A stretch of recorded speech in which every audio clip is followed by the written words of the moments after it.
Alors aujourd'hui, petite note sur l'inflation. Alors de manière générale, on nous apprend que l'inflation, c'est la hausse généralisée des prix, ce qui est approximativement juste. Parce que l'inflation, euh, au sens plutôt monétariste, c'est la hausse de la masse monétaire. Plus il y a de monnaie, plus les prix vont augmenter, mais ce n'est pas immédiat, le temps qu'il y ait la transmission de ce changement de la masse monétaire dans les prix. L'inflation était également quelque chose qu'il ne faut pas confondre avec ce qui est publié par l'INSEE qui s'appelle l'IPC, l'indice des prix à la consommation. Et donc, l'indice des prix à la consommation, c'est aussi vrai pour l'indice des prix à la production, dont je ne parlerai pas tout de suite. J'en parlerai probablement dans un autre épisode. Mais l'IPC ne concerne qu'une partie de l'économie. Et donc une partie également plus restreinte au niveau de la masse monétaire. Et le problème de la première définition de la hausse généralisée des prix, c'est que ça ne prend pas en compte justement la masse monétaire totale et les hausses des prix dans la consommation n'est pas nécessairement liée à l'augmentation de la masse monétaire, donc de l'inflation. L'inflation cause des hausses de prix, en revanche, les hausses de prix ne sont pas nécessairement de l'inflation.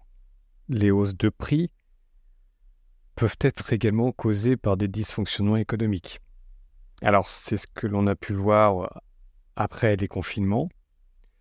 Ces hausses de prix sont liées au fait à des ruptures de chaîne d'approvisionnement, à un canal par exemple qui a été bloqué pendant une semaine, si ma mémoire est bonne, ce qui a donc pu tout perturber. Donc ces perturbations se sont répercutées sur des hausses des prix ou des pénuries. Là, car les vendeurs ont deux choix, soit ils gardent les prix auxquels, soit ils continuent de vendre au prix auquel ils affichent, soit, pour éviter les pénuries, ils augmentent leur prix, et donc les consommateurs continueront d'acheter, mais plus cher, ce qui fait une sélection. C'est un choix selon donc, la stratégie du vendeur.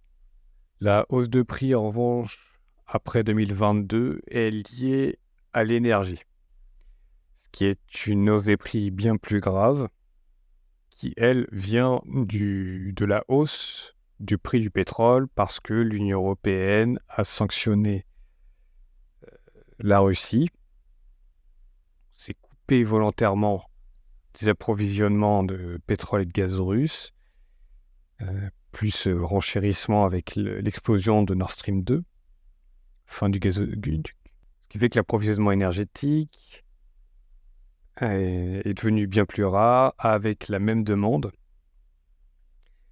Et donc, nous avons dû, en Europe, aller acheter d'autres sources d'énergie qui sont, elles, beaucoup plus chères.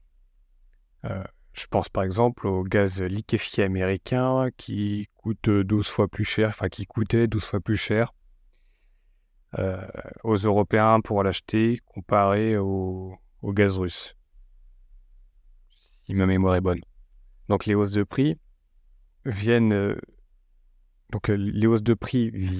d'une perturbation économique ou de l'inflation. Et en revanche, l'inflation, qui elle est vraiment purement monétaire, puisque si vous avez une masse monétaire de 10 pour 100 de biens à vendre, si vous doublez la masse monétaire, vous avez maintenant 20, mais vous avez toujours 100, ce qui fait que le prix unitaire de ces 100 biens à vendre a doublé.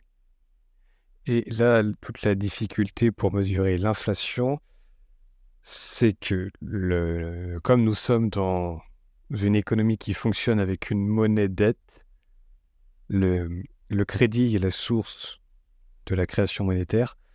Et le souci là-dedans, c'est que la création monétaire va augmenter la masse monétaire d'abord et principalement dans le système financier.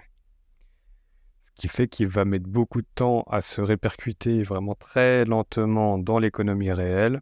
Et souvent, ça va avec la baisse du taux de change. Et donc, c'est ce que les économistes appellent l'inflation importée. Par exemple, s'il y a trop d'euros émis et qu'il y a trop d'euros qui se déversent sur les marchés internationaux, l'offre d'euros sera beaucoup trop importante et donc la valeur de l'euro va baisser. Et c'est ce qui se passe, en fait, grosso modo, depuis 2007-2008, où l'euro ne fait que perdre de sa valeur. Et donc, c'est une manière lente de la transmission de l'inflation à l'ensemble de l'économie européenne. Sauf que, jusque-là, nous étions encore reliés avec avec une bonne partie du monde. Et le fait que nous étions connectés avec la plupart des pays du monde nous a permis de bénéficier de la déflation des coûts grâce au commerce international, notamment parce que certains pays, comme la Chine, enfin maintenant c'est plus le cas, mais il y a des pays qui ont une main-d'œuvre moins chère et donc produisent, en plus avec des économies d'échelle énormes, puisqu'ils produisent pour le monde entier. Et une main-d'œuvre pas chère, économie d'échelle, donc forte déflation, donc les prix pour le consommateur final baissent. Malgré la chute de la valeur de l'euro, enfin la chute, non, une chute c'est violent, malgré la baisse lente et un peu erratique de l'euro. Par exemple, la masse monétaire de l'euro en début 2000 était de 4 trillions d'euros. Et en 2024, la masse monétaire est d'environ 15 trillions. Ce qui fait quasiment une multiplication par 4.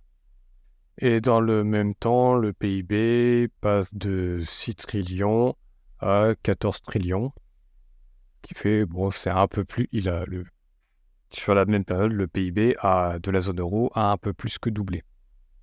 Alors, comparer la masse monétaire qui augmente là, littéralement 2 fois plus vite que le PIB.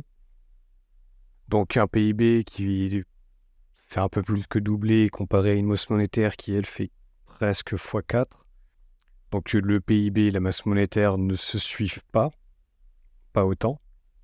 Et donc, avec un tel délai, avec une telle différence, ça donne une idée approximative de l'inflation réelle, puisque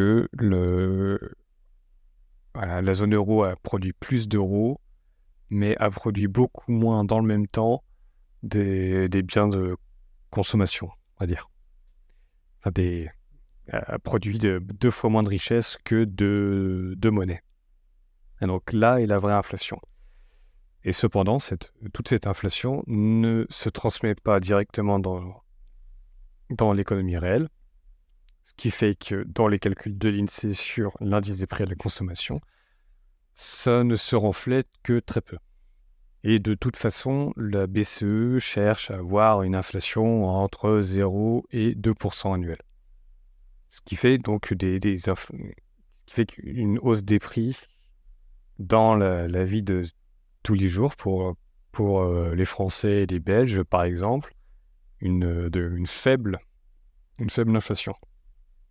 Donc le PIB qui fait un peu plus que doubler, la masse monétaire qui fait un peu moins que quadrupler, l'écart donne une idée approximative de la réelle inflation sur ces 24 ans.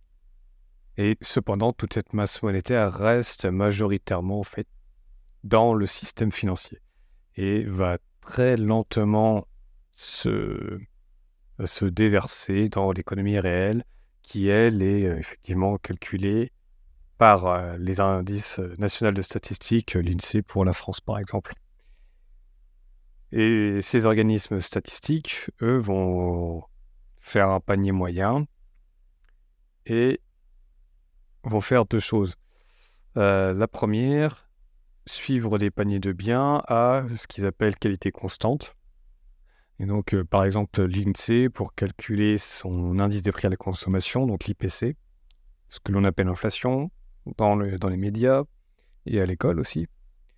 C'est un panier de biens et elle cherche à réfléchir à qualité constante.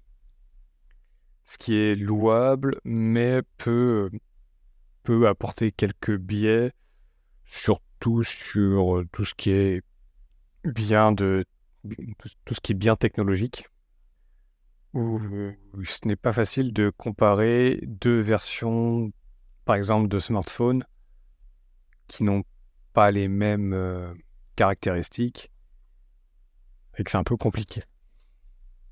Surtout, par exemple, je sais pas, par exemple, la différence de prix entre l'iPhone 12 et l'iPhone 13, cet effet qualité va diminuer le prix final dans l'indice des prix. Enfin, dans la méthode de calcul, l'effet qualité va diminuer le prix de l'iPhone 13, puisque en soi, en tant que consommateur, lorsqu'on regarde un iPhone 13 et un iPhone 12, il y a quelques différences, mais pas tant que ça. Ce qui fait que ça va diminuer son prix dans le panier. Alors que le consommateur, lui, en réalité, l'iPhone 13, c'est pas l'iPhone 12, ce n'est pas le même prix, il va le voir, il va le sentir. Donc ça apporte déjà un peu ce biais-là. Et ensuite, il y a un biais très important dont personne ne parle, c'est ce que je disais au début, c'est le problème prix sur quantité. Donc quantité de matière, on va dire. Pour la nourriture, c'est plus facile puisque nous avons des prix au kilo. Et donc, lorsque l'on voit un prix qui augmente, on voit que le prix au kilo, lui aussi, va augmenter. Sauf que parfois, les produits alimentaires vont être vendus au même prix, mais avec une quantité moindre. Donc là, le prix au kilo va augmenter, sauf que nous, en tant que consommateurs, on ne va pas forcément le voir tout de suite. Voilà, je pense souvent à ce que j'avais repéré, ce qui était la grosse bouteille de Coca-Cola qui est à 2 euros. D'ailleurs, je n'ai pas regardé si c'est toujours à 2 euros. Mais à l'époque, c'était une bouteille de 2 litres à 2 euros. Et cette bouteille-là est devenue la bouteille d'1,75 litre à 2 euros. Donc avec une petite règle de 3, on s'aperçoit qu'il y a eu en fait une augmentation du prix de 12,5%. Sauf que lorsque je lis le rapport sur la méthode de calcul de l'IPC de l'INSEE, il ne parle à aucun moment du prix relativement à la matière du produit. Ce qui fait que dans l'indice des prix, si l'INSEE ne s'occupe que des prix, ça ne va pas se refléter. Et c'est ce que certains économistes appellent de la shrinkflation. C'est un mot inutile pour dire qu'il y a de l'inflation. Ils